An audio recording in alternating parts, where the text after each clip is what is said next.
ratio of A to B is a fraction, right? A ratio is a fraction, A divided by B. A unit ratio is a ratio written in the form A over B where B happens to be 1. So for instance, let's say we're talking about some word problem where we end up with like 3 divided by 4, like maybe $3 over $4, or 3 gallons over $4, or 3 miles over 4 gallons, right? A variety of options can happen. But at any rate, so we can convert this, this is the A and the B in that fraction, and we can convert it to a decimal by actually dividing, right? And then we can put it over 1.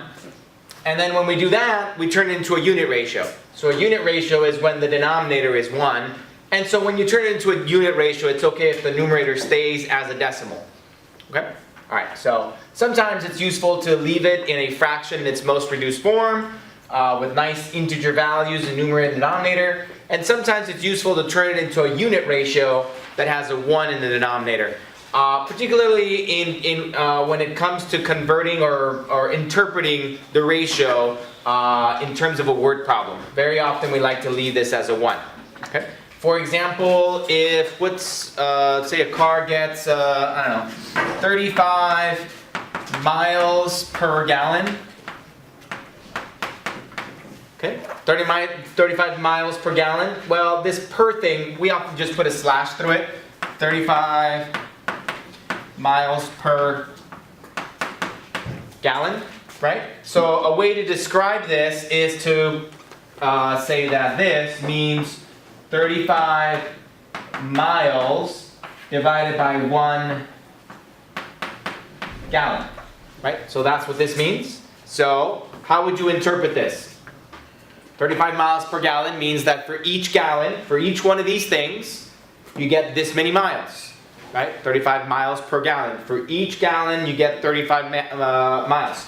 So when interpreting some sort of ratio, then turn it into a fraction. It doesn't have to be a unit ratio, but any kind of a fraction. And then you can talk about what kinds of units it is, and then rewrite it as a sentence. So we'll have a few more to practice with in this section. Any questions about this one? So miles per gallon is very common. What's another thing that's very common? About when you work, you get paid hourly, you get paid a certain amount per hour, right? Maybe you make $18 per hour. Right? Maybe you're making $18 an hour, so we can convert that into $18 divided by 1 hour. Good. So then you can figure out what that ratio is. $18 per 1 hour. Every single hour you make $18. Okay? Well, that's an obvious, easy one. But what if you get paid for a project? Maybe you are asked to do some project, and that project, they're just going to pay you, $3,000. $3,000 to do a project. Okay, that's pretty nice, right? That's a pretty good payday, except it largely depends on how long it takes you to finish that project, right? If it takes you only 3 or 4 hours to do it, man, you're making good money, right? Maybe you're a lawyer and they ask you to fill out some documents and you charge them $3,000 to do the documents, and it only takes you 3 or 4 hours to fill out the documents. You're making really good money, right? On the other hand, maybe you're a landscape person and you're asked to redo the whole backyard, and you charge this amount, and it takes you 17 hours to do it. You're not making as much, right? So if the project only takes you 4 hours, so a $3,000 project in 4 hours, then when you want to figure out how much you're making, or a way of representing or explaining to someone how much you're making, then it would be $3,000 divided by 4 hours. So this is dollars, this is hours. So here is a ratio that is not a unit ratio. We didn't actually divide it by a 1, the way we have over here. So for 4 hours worth of work, we made $3,000. That's what this means, right? So we can go ahead and actually divide it. And what do we get? 750. 750, right? So this is the same thing as 750 divided by 1. So we can say what? For every hour of work, you get $750. Yeah, your hourly rate is $750. Sheesh.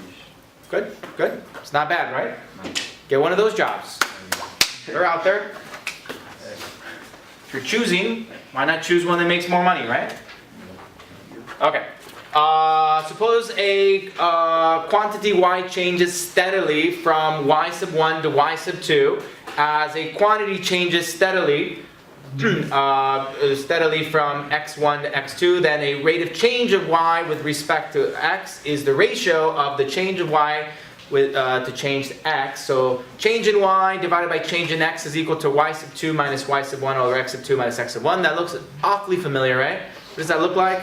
Slope, right? It's the same formula, just slightly different language associated to it. So let's see what they're talking about here. Why is this connected to that? So let's say, all right, the weekend starts tomorrow, and we want to go on a road trip. Where do you want to drive to? Oregon. Oregon? Great. It's in Oregon. Vegas, that sounds better. Seattle. San Francisco, Seattle, Vegas.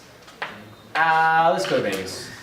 All right, so let's say you're driving to Vegas. We're going to make a graph where we have time in this direction. So, you know, there's 1 hour in hours, time in hours. So 1 hour, 2 hours, 3 hours, 4 hours, 5 hours, 6 hours, 7 hours, something like that. Okay, and now in this direction, we're going to keep track of distance away from this school. You're taking off right after class, going to the parking lot, driving away. So this is going to be the distance away from El Camino, ECC, as you're driving toward Las Vegas, and this is going to be in miles. Okay, so at the beginning of your trip, you're starting right here in our parking lot, so you're starting right there at 0, 0. What would happen if I said distance away from your house instead of distance of ECC, except that the trip is starting here? Does that make sense? So instead of saying distance away from ECC, I could say distance away from, you know, your house. Your house, except the trip is still starting here. You're finishing class, you're going to the parking lot. What happens at the beginning of your trip? You just don't start here because you start Away from your house. away from your house. And so let's say you start there, and this little gap right there represents what then? The distance from ECC and your house. The distance away from your house to the school here, because you're starting your trip out already above the 0. Maybe you're already 10 miles away from home. That's where your trip is starting. Okay, so we start there, and then you head to Las Vegas. Does it make sense that it would look like that? No. No. What is this implying? That you went the same speed the entire time. Exactly. That means that you've covered the same distance, you know, in the same amount of time every time. The rate of change is exactly the same. The slope is constant. That doesn't make sense for a realistic situation. So, all right, we start our trip right after class. We hit the road and traffic. So we're not going very far, right? So we're increasing our distance very slowly. Let's call this D, by the way. The distance in miles. So we're traveling a very short distance in like an entire hour. An entire hour has gone by and we've traveled like, you know, just 2 miles or something. Not very far, right? Stuck in traffic. Okay, then maybe it clears up a little bit. We're getting farther away from the city. So maybe it's starting to go, you know, a little better, a little better. Then maybe we stop for gas. When we stop for gas, what happens to our graph? It's going to be flat for a little bit, right? So it's going to be something like that. We stop, we have, you know, we hang out, maybe have a little bit of food. So it's flat because the distance away from your house stays constant during that period of time. Then we hit the road. We go really fast for a while. So, you know, There's no traffic, we're going really fast, and then we see a cop, so we gotta slow down. Okay, and then we hit traffic again. Do we ever go down? Yes. Maybe. We could, depending on the roads. I mean, it's not a straight road from here to there. Sometimes the roads kind of wind around, right? So maybe it could turn out that for a little bit, we actually are kind of doubling back closer for a little bit, and then we end up going that way, right? So, you know, it might look something like that. So we end up there, right? So this is letting me know that the whole thing took me about 5.5 hours to get from here to wherever I went to in Las Vegas, right? So this is when we reach Las Vegas. So that means that, what is this from here to there? The distance between your house and Las Vegas. And what is this right here? The distance between El Camino in your house. El Camino and your house. And Vegas. And Vegas. Right. Is that what I said? From El Camino to Vegas. distance from your house, you're starting a trip. Yeah, so from your house to Las Vegas is here, and then from El Camino to Las Vegas is there. Is that what I said the first time? It was like mixed up. Somewhere else. Alright, well, we have video evidence. So this is the distance away from your house. So from your house to Las Vegas is the big one, this one. And then from here to here is from the school to Las Vegas. Okay, so as we saw, the trip zigzags. Sometimes you go fast, sometimes you go flat, sometimes you go slow, high. Okay, but if we only had 2 data points, like this point right here, we'll call that x1 comma y1, and this point over here, which we call x2 comma y2, if we only had those 2 points to go by, then we can approximate the whole thing by finding the line that connects those 2 points, like that. And so what this sort of represents is that if there was somebody else traveling in a direct path there at a constant speed, they would have gotten there at the same time you did, right? So they left at the same time you did, they arrived at the same time you did, they traveled the exact same distance you did, but they were traveling at a constant rate. So maybe imagine that you had a car, and so sometimes you were stopped, sometimes you were driving really fast, sometimes you were, slowing down. But let's say there was another person that had like a helicopter, right? They're rich, so they had a helicopter pick them up here in the parking lot, and they just went straight there. They don't have to worry about roads or traffic or anything, except the helicopter is much slower than the car. So sometimes the car is driving really fast, 80, 90 miles an hour. Sometimes it's at 0. Sometimes it's doing 20, 30, whatever. So there's a variety of speeds, whereas the helicopter is just doing a constant speed of 30 miles an hour. But since it doesn't have to stop or worry about traffic or anything, it arrives at the same time you did, right? So there is some speed at which, if someone drove at that speed the entire way, they would have gotten there at the same time you did, even though sometimes you were speeding up and slowing down and all that, right? Kind of, maybe, kind of. Kind of like if you're driving on the lane that has a Fast track? Thank you, fast track, and there's no traffic for you, and you're just doing a nice 60 miles an hour, just doing the basic slow speed, even though there's no traffic ahead of you. Someone that flies by you on the other side could be going really fast, then they hit traffic, so they slow down and you go right by them. And then, and then there's no traffic, so they go by you again. And then there's traffic, so then you way by them again. So they're going fast and then slow and then fast and then slow, and you're just going at a nice constant speed, but since you don't have any traffic or anything to stop you, ultimately you both could end up getting to the same place at the same time, even though he at points was doing 80, 90, 100 miles, and at other points he was basically stopped, but you were doing a basic constant speed without change, right? Okay, so that's what we're going to study. Now, that means that in the real situation, the speed, zigzags up and down all over the place, but we're going to approximate it by this line, okay? Is it a good approximation? Well, in some cases, but it certainly simplifies the whole thing enough for us to be able to do something about it, right? For it to be useful. So we're going to be given 2 points. We're going to find the slope of that line, and then we're going to use that line as a good approximation of what's happening. Good? Questions, comments, issues? Okay, so let's look at a real one then. So the number of Americans who fly to Europe has decreased approximately steadily from 13.3 million in 2007 to 10.3 million flyers in 2011. Find the average rate of change of the number of Americans who flew to Europe. Okay, so we have something very, very similar.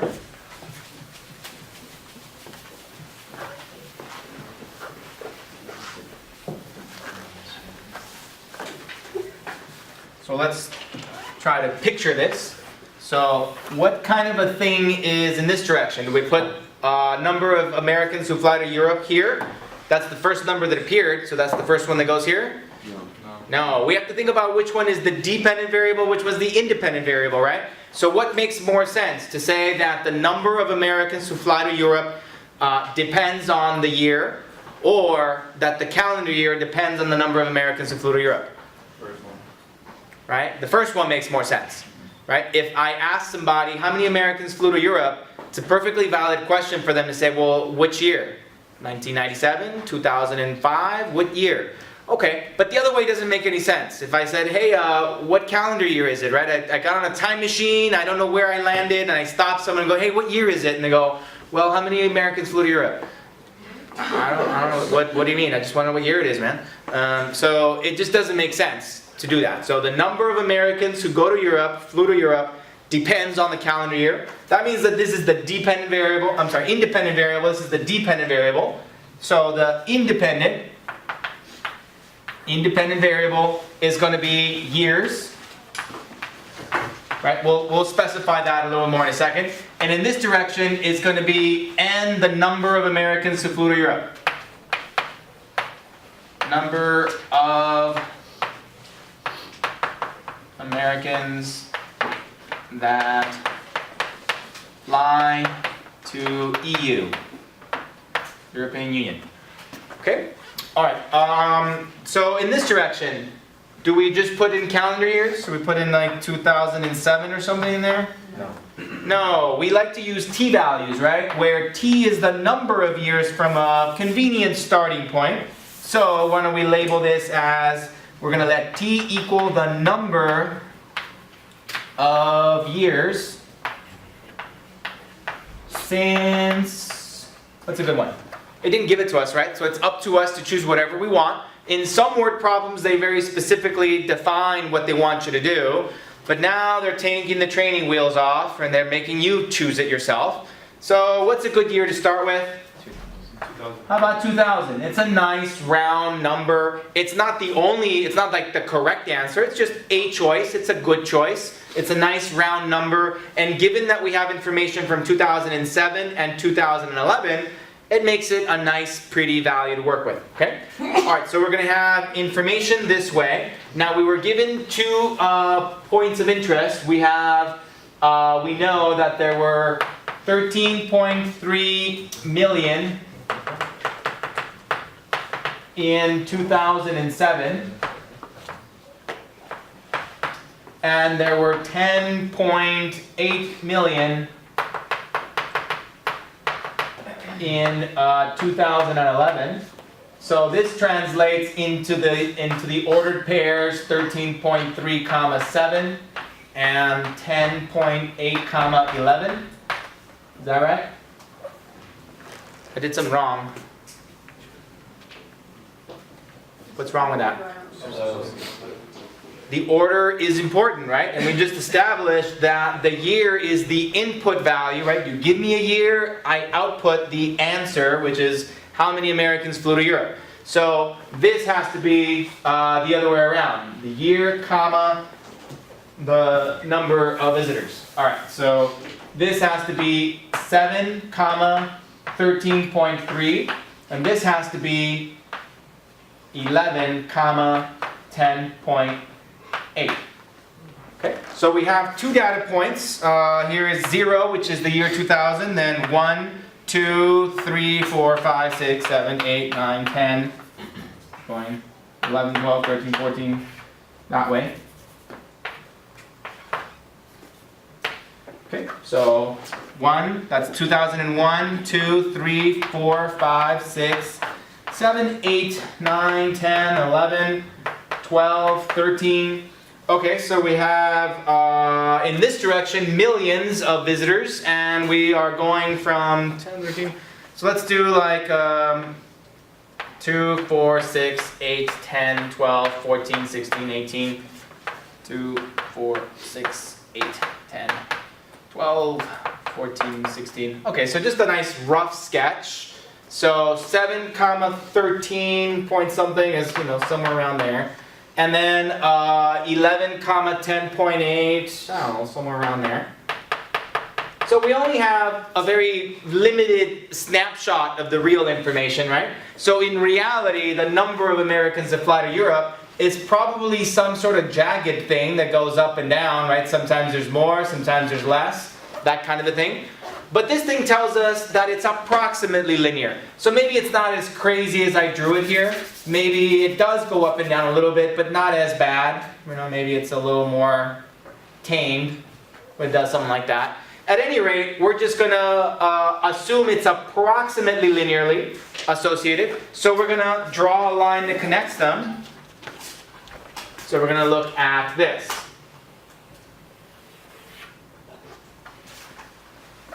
Good. I can already tell my picture's off.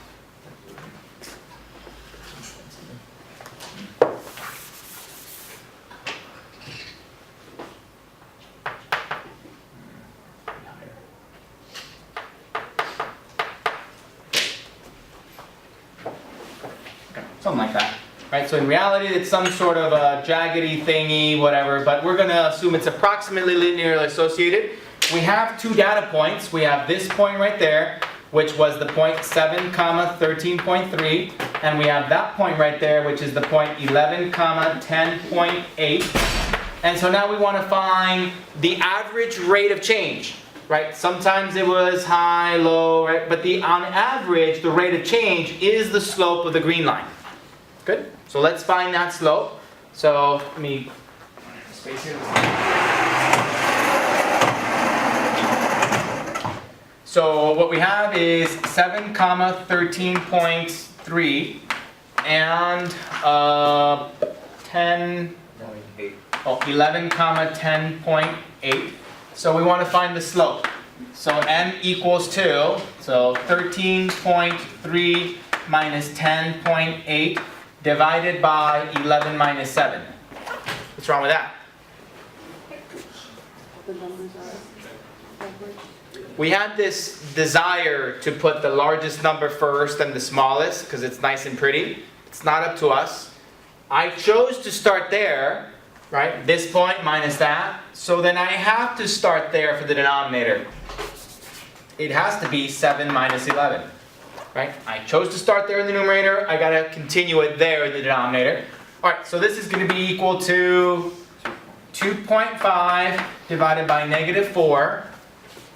Which is going to turn into negative 0.625. Good? Questions, comments, issues? No.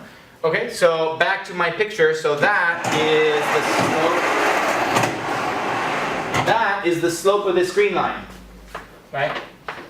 Slope is equal to negative 0.625.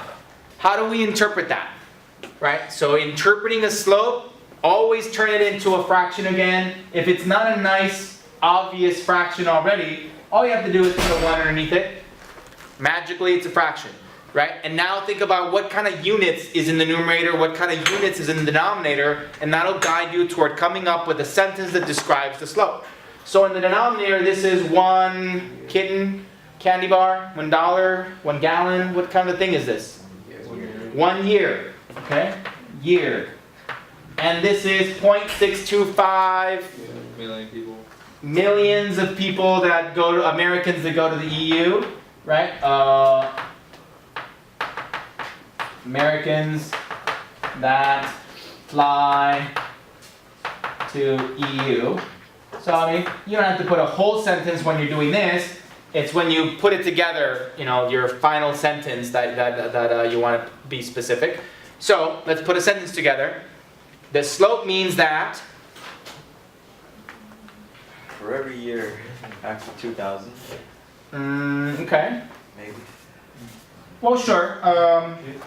But more specifically, we know information about these two things. Oh, what the hell? This thing's way off. Why aren't you guys telling me anything? This is like over there. There we go. Okay. We'll pretend that's above the 7. Okay. So, according to my model, should always start these explanations that way. That's a fancy way of saying what?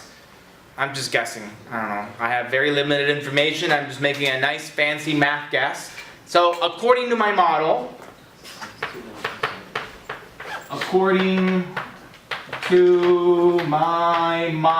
what's happening? Between the years of 2007 and 2011,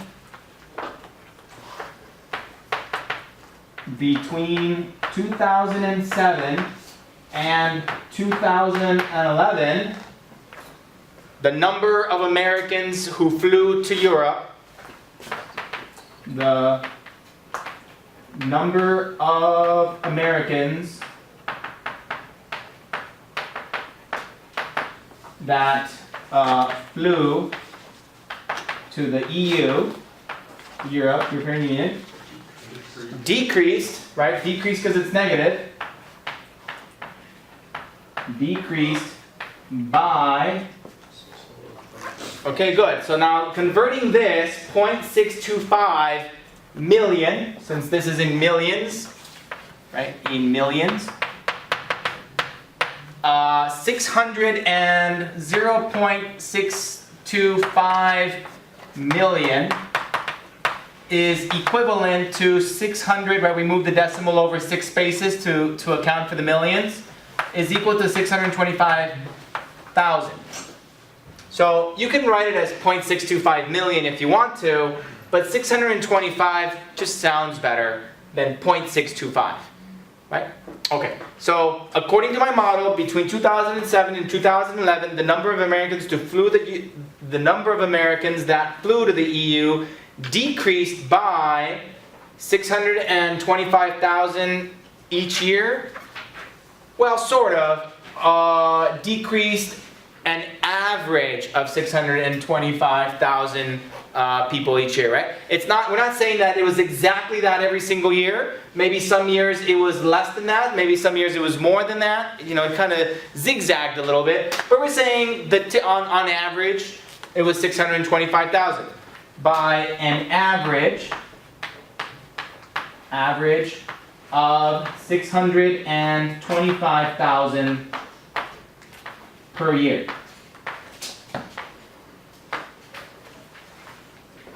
Good?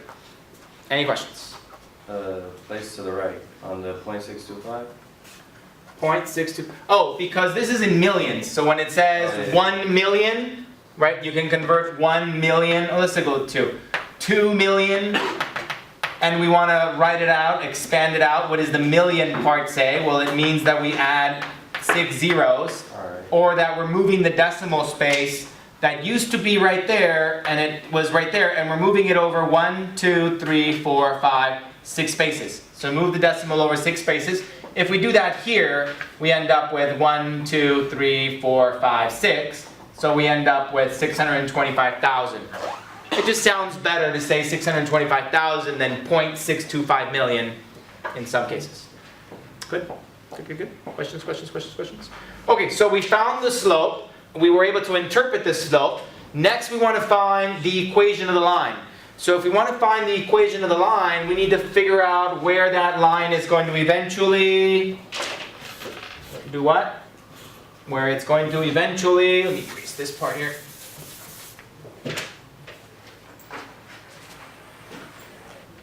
Go over there, right? I don't know if that's a good line, but whatever. So we need to find the v-intercept point. Now, typically y-intercept point, but in this case it would be called the end-intercept. Okay, so let's take some space over here. we have our 2 points, our 2 data points. We found the slope. We are going to be working with y equals mx plus b, right, using the language of, or the variables of y and x. But in this case, we're using the variables of n for number of Americans who fly to Europe, mt plus b. And we already have the m. The m is this thing right here. So let me put it over here. So n equals to negative 0.625 t plus b, right? Okay, so now we need to use one of those points to solve the b. So we can figure out where it crosses that vertical axis. So let's use this one. So 13.3 is equal to negative 0.625 times 7 plus b. Okay, so let's multiply these. What do we get? 13.3 equals to Negative 4.375. 4.375 plus b. Good. And then we add it to the other side. So we'll end up with 17.675 equals b. So we got everything we need for our equation. N equals to negative 0.625 t plus 17.675. So we have our equation. And in terms of the problem, what is that right there? That's the n-intercept point. And we can translate it to mean what?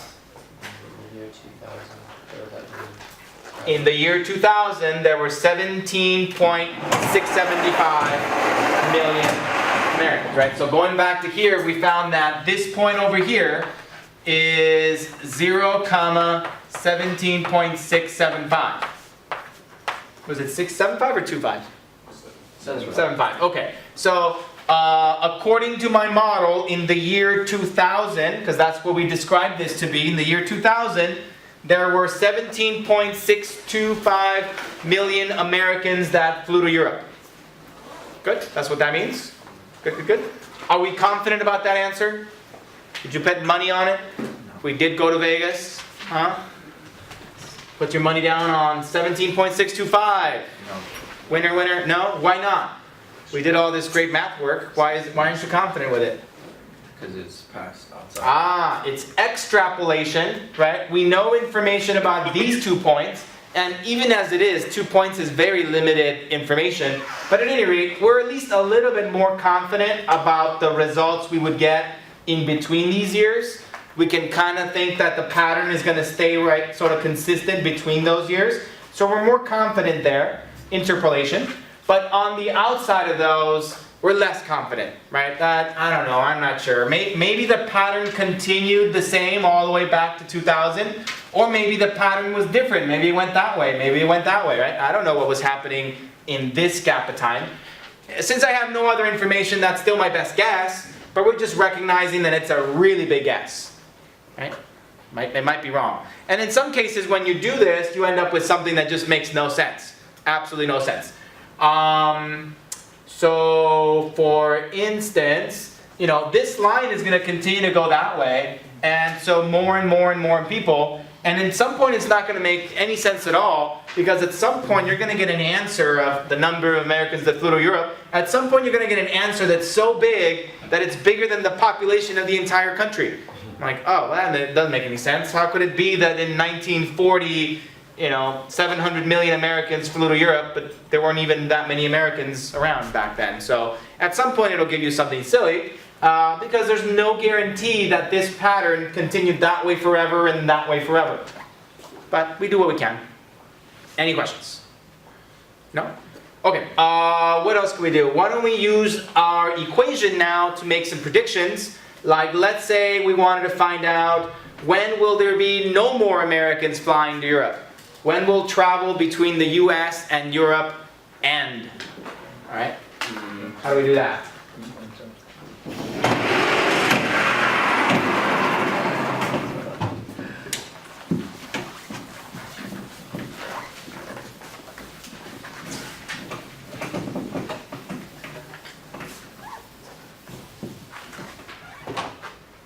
when will 0 Americans fly to Europe? So what do we do with our equation? We have n equals to negative 0.625 t plus 17.6, what is it? 657. Okay. 7. Oh, 75. Trying to trick me. Alright, so what do we do to find out, according to my model, when will there be no Americans flying to Europe? Do we set that equal to 0? We set n equal to 0, right? So we set n equal to 0, negative 0.625 t plus 17.675. Then we solve for t. Move that over, divide by that, we get negative 17.675 divided by negative 0.625 equals to t. And what do we get? The negatives cancel and we end up with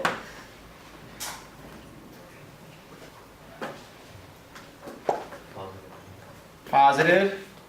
Good job.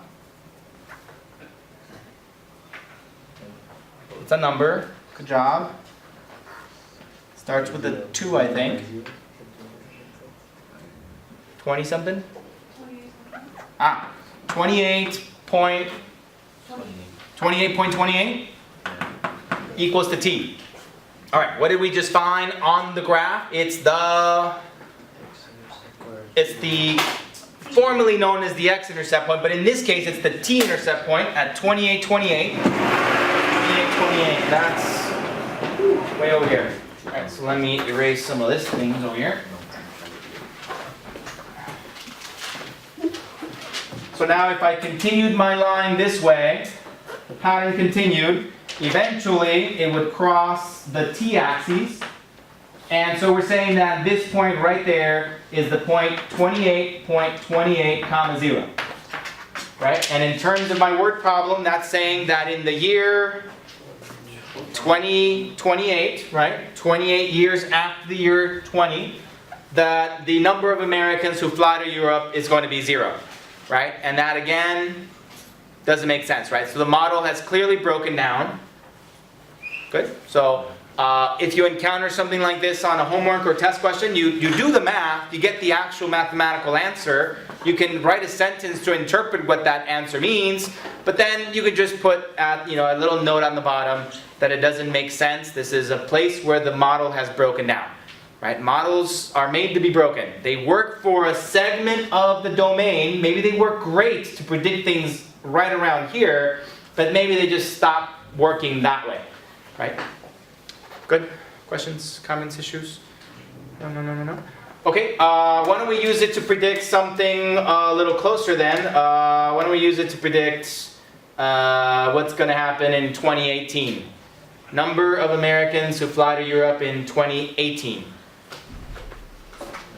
So, do that. Over here.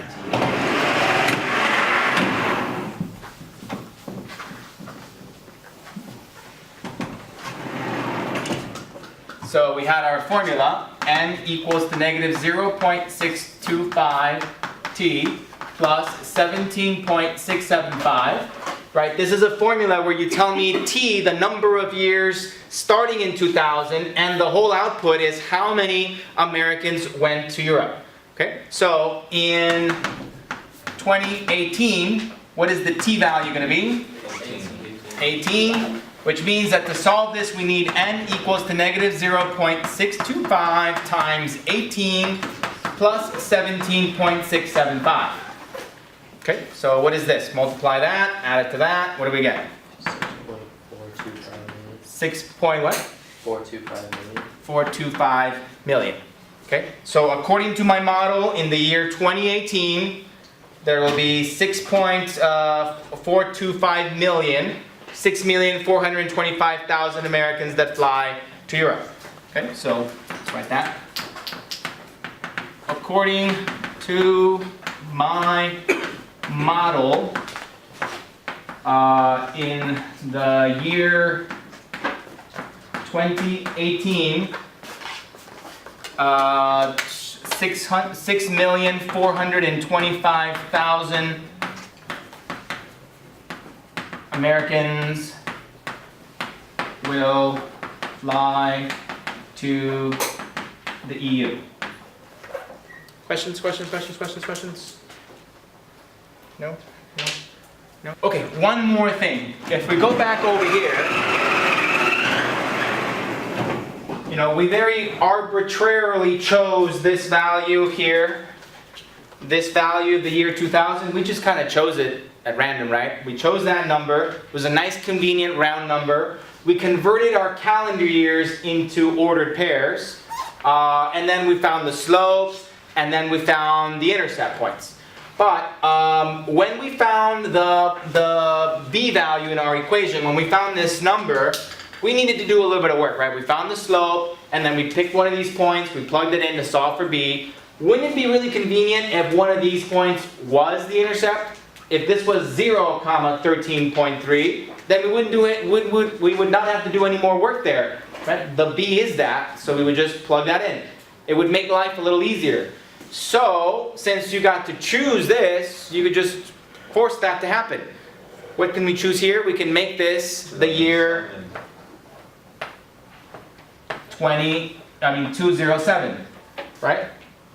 Which is the smallest of the 2 years. That means that instead of drawing my vertical axes over here, I would draw it over here.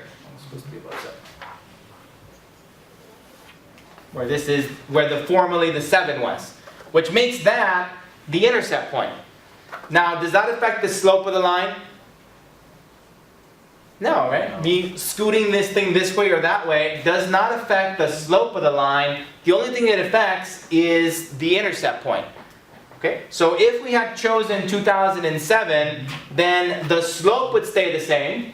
Let's look at how we found the slope. So this is how we found the slope when we were using 2000, right? As t was being calibrated as the number of years since 2000. So if instead we use 2007, then the ordered pairs would be 0, 13.3 and 11, 10.8. When we find our slope, it's still going to be 13.3 minus 10.8, and then in the denominator it's going to be 0 minus, sorry, this is a 4, sorry. 2007, so 2011 is 4 years later. So anyway, the denominator is going to be 0 minus 4, which is going to be the negative 4. So you're still going to get the exact same slope, right? M equals to 13.3 minus 10.8 divided by 0 minus 4. You're still going to get negative 0.625. But now, when you want to find the b, well, you don't have to do this work where you input these numbers and find the b, because the b is right here, right? This is the intercept point. So our formula then becomes n equals to negative 0.625, and the t plus 13.3. So that one is a little bit different than the one we had over here, where over here the formula ended up being n equals to negative 0.625t plus 17.675. Good? Okay, so you get two different equations. They're based on the fact that t has been representing differently. This is t number of years since 2007. This is t number of years since the year 2000. So, if I wanted to find the answer to what's going to happen in 2018, then I got to use this, using this formula, then I got to let t be equal to what? In 2018, well, in this case, that means that t equals to 11. So now we just got to plug 11 in here. So n equals to negative 0.625 times 11 plus 13.3. And we should get an answer that's pretty close to the one we got over here when we plugged an 18 in here. Because this one was the number of years since 2000, and t would be equal to 18. Good? So what do you get? I mean, there might be some rounding issue things, but close. What did you get before? So over here we got 6 points. What one? Okay. So over here, when we did the year 2018, we said that t equals to 18, and we got that n was equal to 6.425. And so now over here for the year 2018, t is equal to 11, and we do this work, and what do we get? 425? You know, same thing, exactly the same thing. Okay, so the only thing that was different is that we needed to change the t value from an 18 to an 11 because the definition is different. Okay, what if I wanted to use this equation to find out what happened in the year 2000? Approximate what happened in the year 2000. What would we let t be equal to? -7. -7, right? So if we let t equal to -7 here, we calculate it and we should get an approximation of what was the number of Americans that flew to Europe in the year 2000. So t equals to -7 here should give us something really close to this, 17.675. Good? Questions?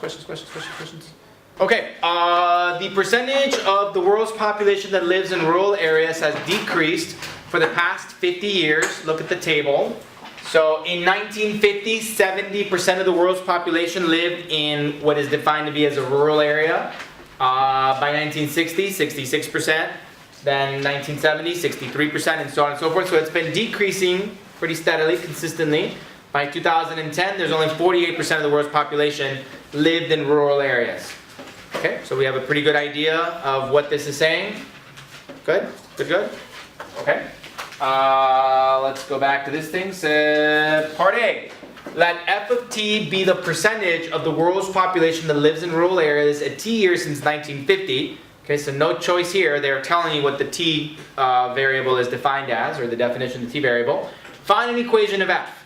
That's the first task here. So we're going to use our calculators. Find the scattergram associated to this table, and then use your calculator to find the linear regression line that approximately fits those points. Okay, so let's do that with our calculators now. Scattergram, then find the regression line. Okay, so we turn on our calculators. Wherever you might start, you quit, get out of there.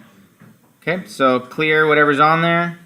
Alright, so we're going to go to Stat, Edit, and then this is where you input your results. So let's put these over here.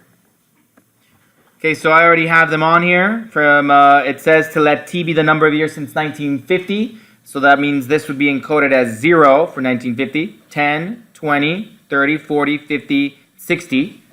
Right, and that's what I put here on list 1. 0, 10, 20, 30, 40, 50, 60.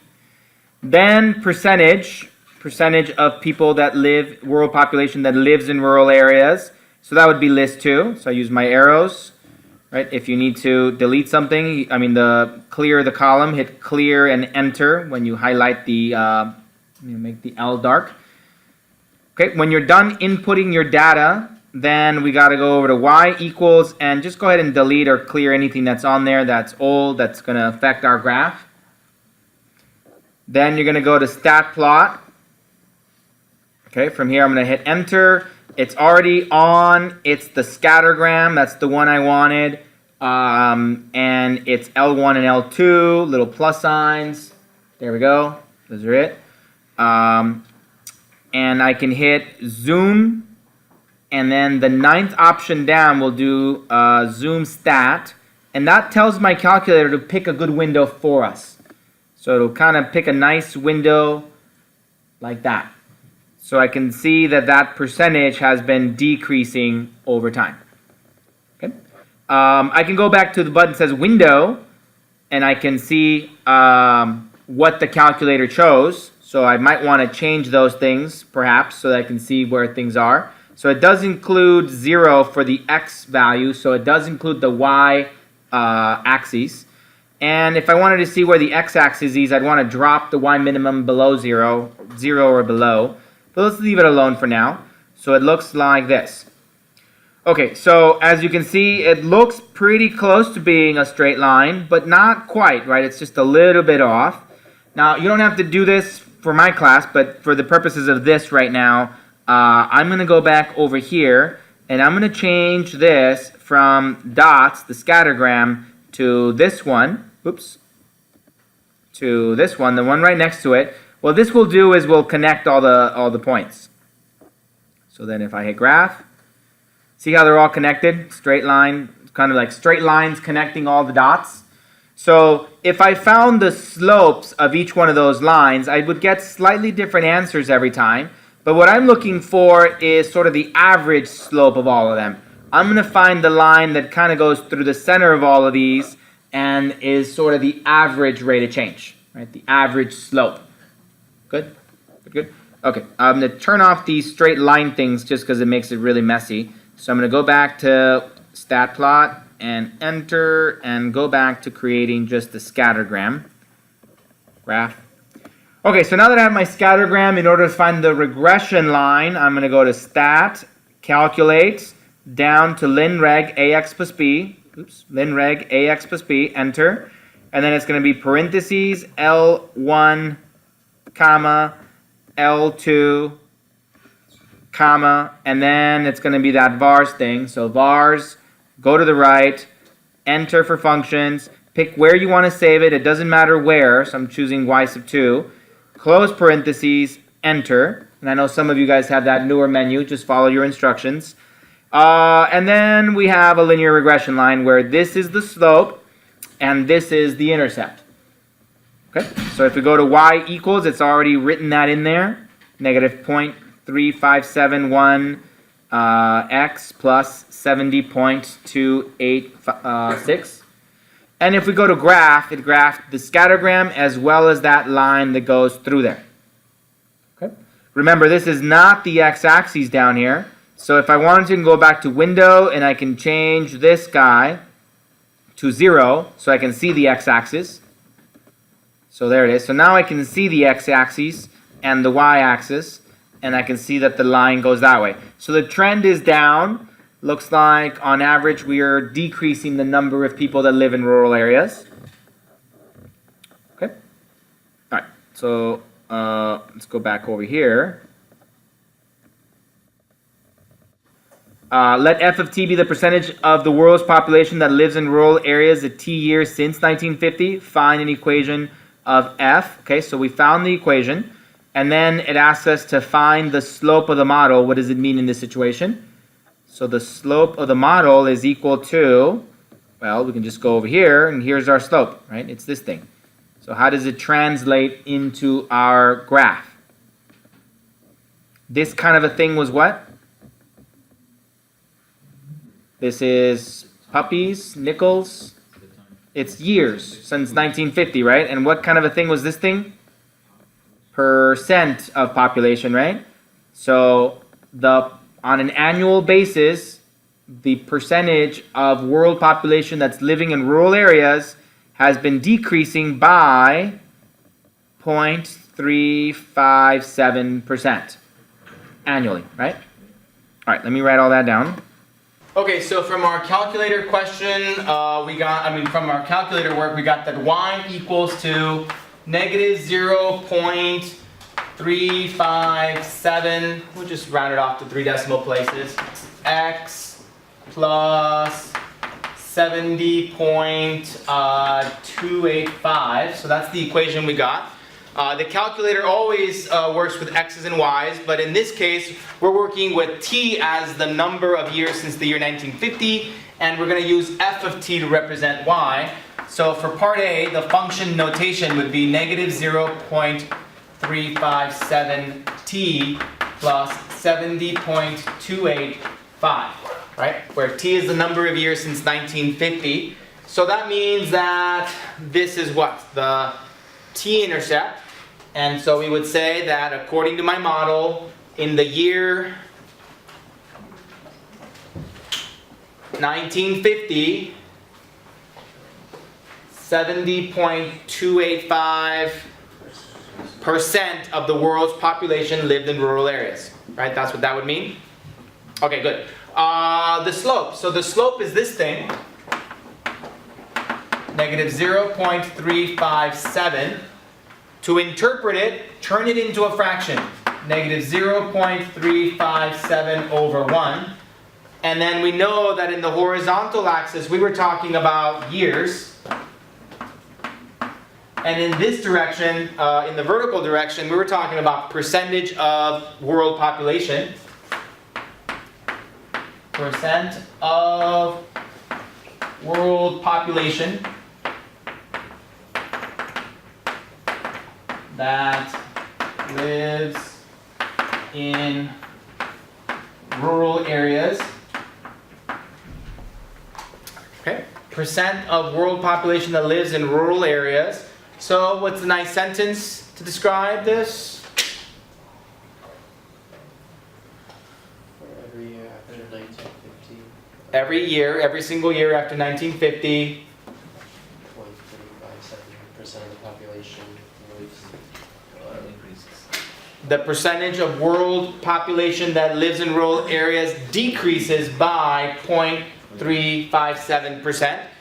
Right? Something along those lines. There's a variety of ways in which you can tweak that around. Right? There's an annual decrease of 0.357% of the world's population that lives in rural areas. That's another way of phrasing it. So there's a variety of ways of stating it, but you know, there's a variety of good answers to it.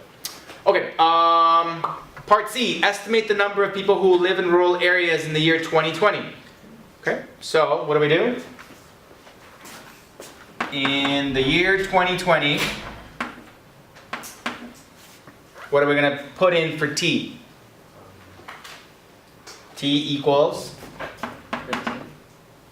remember T is the number of years since 1950, so how many years have gone by? 70. Okay, so to make a prediction about the year 2020, we're going to have to input 70 into this formula, right? So we really want to find f of 70, which is equal to negative 0.357 times 70 plus 70.285.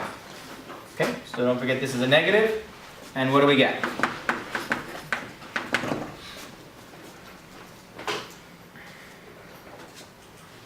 So 70 times negative 0.357. So you get some sort of negative number close to half. No, about a fourth, third, 7, 20, 21, 20 something I think. Negative, plus.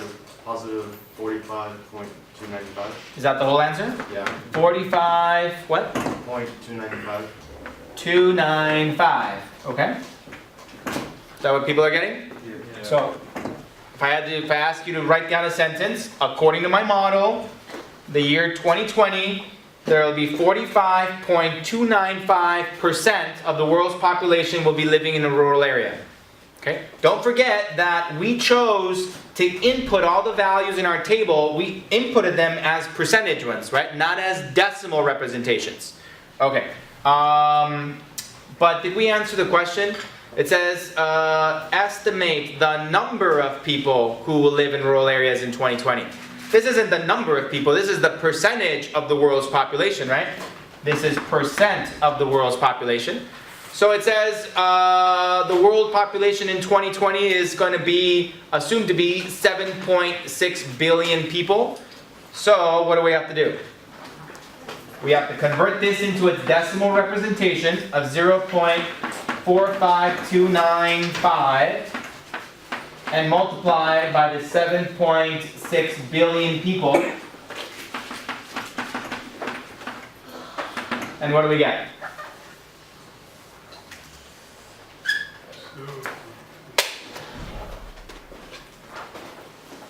We're almost out of time, people. Come on. What do we get?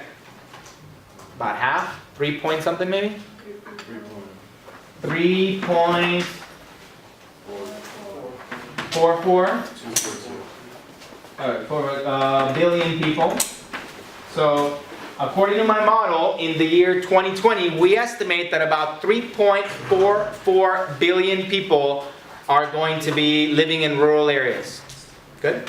Part D, predict when 46% of the world's population will live in rural areas.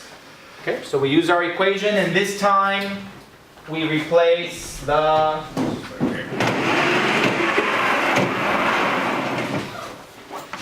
So we have f of t equals to negative 0.357 t plus 70.286. Okay, so when will the world's population, when will 46% of the world's population live in rural areas? We replace this with a 46, right? 46 equals to negative 0.357 t plus 70.286. Now, we do not turn it into its decimal representation because of consistency. When we inputted all these numbers into our calculator from the table, we left them as percentages, right? So don't write this as 0.46 or you'll get something that's wrong. On the other hand, if at the very beginning when we were working with our table, if we converted all those points into decimals, all those percentages into decimal representations, then we would stay consistent. We would have gotten a decimal there, and we would have gotten a 0.70 there, and then here we would write it as 0.46. Okay, so now we subtract this from both sides and divide by that. So we get 46 minus 70.286 divided by negative 0.357 is equal to t. So we're going to get a negative answer here divided by a negative. We're going to get a positive. And so what's our answer going to be? 68 point what? 028 equals to t. Okay, and then in the year 2018. right? So according to my model,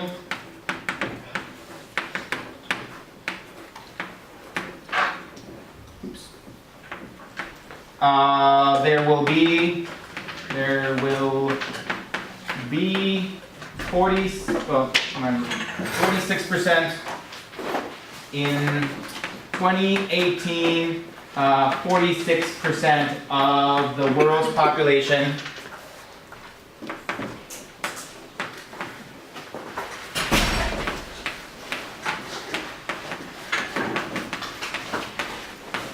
will live in rural areas.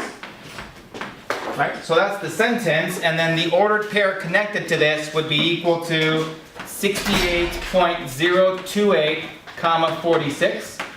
Right? So we get an ordered pair from our math equation, and then we can convert that into a sentence. According to my model, in the year 2018, 46% of the world's population will live in rural areas. What if I asked you, when will be nobody lives in rural areas? When will everybody live in big cities? In what year will everybody live in big cities? What would we have to do? Okay, so let's do that real quick.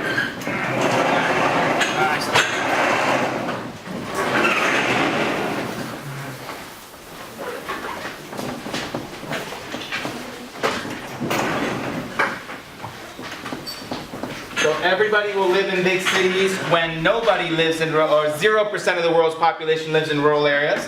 So 0 equals to negative 357 t plus 70.285. So subtract that over and divide, we get negative 70.285 divided by negative 0.357 equals to t. And then when we divide that, what do we get? The last thing we do. 100 and something, I think. Close to 200.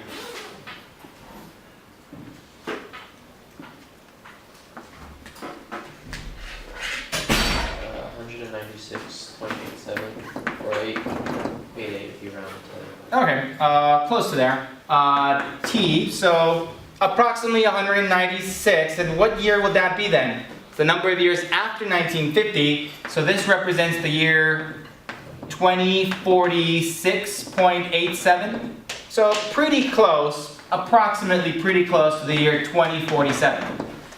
So according to my model, in the year approximately 2047, 0% of the people will live in rural areas, and everyone will live in, cities, I guess. Urban areas, yeah. Any questions about this? Good? Good, good? All right, cool. See you tomorrow.